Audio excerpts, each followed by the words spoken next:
এই সূত্রটাই হচ্ছে আমি। ফুলগুলো হচ্ছে বিজেপির মানে অবৈধ বিজেপি, এখন বর্তমানে বিজেপির যারা দলছুট বিজেপি, সেই বিজেপিগুলো হলো ফুল, আর সুতোটা আমি। আমি কীরকম, আমি এদের এই মেলবন্ধনটা করিয়েছি। কিভাবে করিয়েছি? তারা বলছে এই যারা নতুন বিজেপি দল যারা খুলতে যাচ্ছে, মানে বিজেপি দল নয়, মানে এই বিজেপি দলটার মধ্যে 5টা ভাগ আছে, বাদ দিন, সে ভাগগুলো এখন যাচ্ছি না। এখন মূলত প্রধান 2টো ভাগ হয়ে গেছে। এখন হচ্ছে শুভেন্দু হিন্দু আর শুভেন্দু বিরোধী হিন্দু।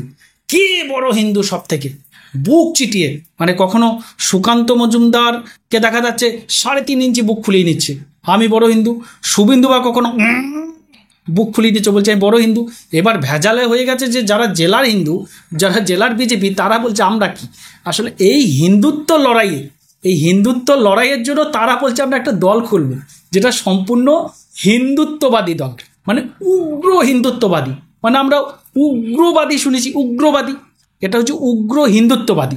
এবার যখন এই গল্পটা আমাকে এসে বলল যে আমার বিজেপির বন্ধু রয়েছে, সে বন্ধু খুব পুরনো বিজেপি, সে সেন্ট্রাল কমিটির মেম্বার বিজেপির, তার সাথে আমার বিভিন্ন টিভি চ্যানেলে টক শোতে দেখা হয়।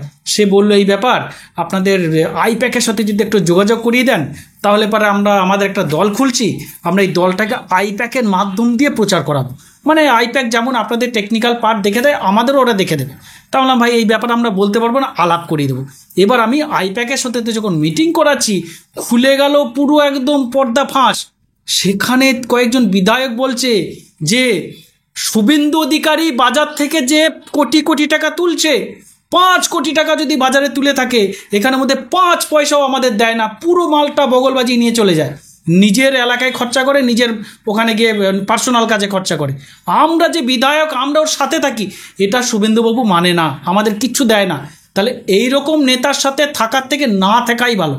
আমি জিজ্ঞেস করলাম তা শুভেন্দুবাবুকে মাল দেয় কে?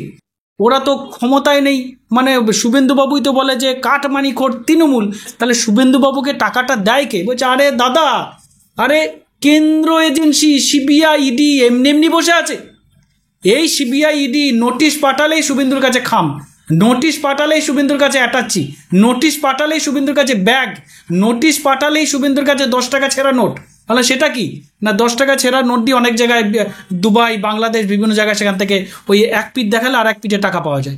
যাক, আমি ওগুলোই যাচ্ছি না। আসলে আপনার যেটা প্রশ্ন যে নতুন কোনো দল হচ্ছে, হ্যাঁ, তার একটা দল করছে, যে দলটা উগ্র হিন্দুত্ববাদী দল।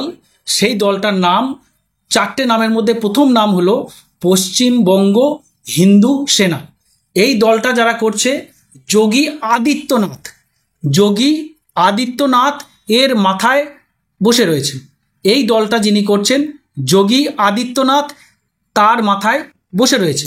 এবার এই রাজ্যে যারা রয়েছে, আমি ক্ষমা চেয়ে নিয়েছি, একটা নাম আমি বলতে পারবো না, কারণ এটা বলা নিষেধ। সেটা সম্পূর্ণ তাদের সুরক্ষার ব্যাপার। যে বিধায়কগুলো এসেছিল, যে নেতাগুলো এসেছিল কথা বলতে, সেই তাদের সুরক্ষার ব্যাপার। কারণ শুভেন্দু অধিকারীকে কোনো বিশ্বাস নেই, কোন দিন দেখা যাবে তাদেরকেই হয়তো পথের কাঁটা সরিয়ে দিয়েছে। অর্থাৎ সেই ভয়ে, ওনাদের সুরক্ষার কথা ভেবে আমি নামগুলো শুধু বলতে পারছি না। তবে এটুকু আমি বলছি যে শুভেন্দু বিরোধী একজন খুব বড় নেতা, অনেক বড় নেতা, অনেক হাঁটাচলা করে, সেই নেতা এটাকে অর্গানাইজড করছেন এবং এই দলটা যাতে ফুলে ফেপে ওঠে। এবং এটাও বলছি, শুভেন্দুর বিরুদ্ধে প্রায় 70% বিজেপি, শুভেন্দুর বিরুদ্ধে 70% বিজেপি এই নতুন দলের সাথে যুক্ত হতে চলেছে। তার মধ্যে বিজেপির প্রায় প্রতিটি জেলায় প্রাক্তন সভাপতি যারা ছিল, বিজেপির জেলা সভাপতি প্রত্যেকটা যারা ছিল, তারা রয়েছে।